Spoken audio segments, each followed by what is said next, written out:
Gel sen de otur. Dedim miyim ben? Oynamağa vaxtımız çatmadı dostlar. Ancaq burada trambolinlərdə oynadık. Burada vaxtımız çatmadı. İnşallah part 2-də onlarla da oynayacağıq. Salam. Kamu Store'da part 2'ye hoş gelmişsiniz. Söz verdiğimiz kimi Bəli. oyunları oynamamışdıq. Gedirik indi oyunları oynayıb sizin üçün çəkməyə. Ayda çok güzeldi. Dostlar bu arada kısa kol değil. Çünki ora çox istəydi. Keçən videoda xatırlayırsınızsa Rüqəyə çox pörtmüşdü qıpqırmızı olmuş. Oy kızım. Anne çok eğlenceli. Neyse gelin. Yumurta almıştım. You want a piece of Atılı.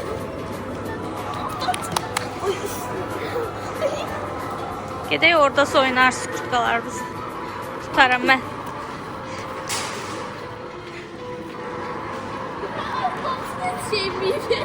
Rüqəyə.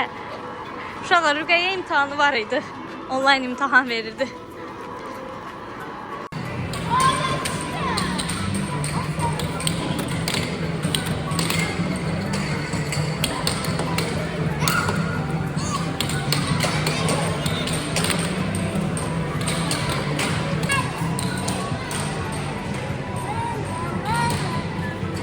Ben bunu oynuyorum ya. Dəqiq. Ne oynuyorum?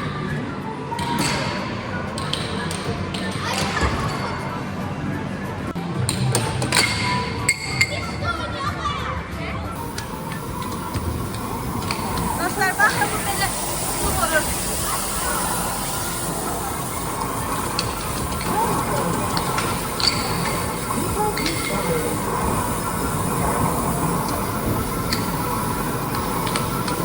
Ne oynuyorum bilmiyorum.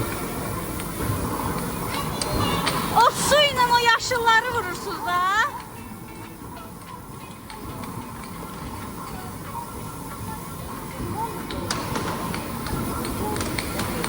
Rüqəyə sen de otur.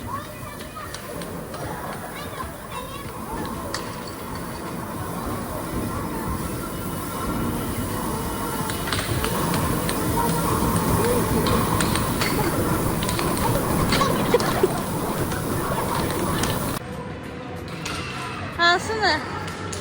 Bunlar. Ne? Bunlar. Karar verin. Bunu Ben bunu. dəqiq götürebiləcəksən. Yaxşı. Gəlin son kez oyunları göstərin bir-bir. Dostlar da bilsinlər. Burada balacalar üçün basketdir.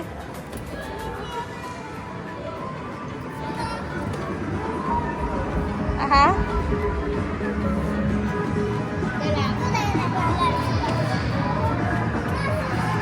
Bayaq oynadılar bundan. Bu bowlingdir. Kəşf. Ben bunu sürdüm. Sürdüm.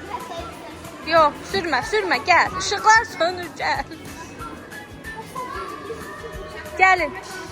Düş. Dedim axı, dedim miyim ben? Şu anlamıştım. Baba. Dostlar çok teşekkür ederim. Eğlendiniz?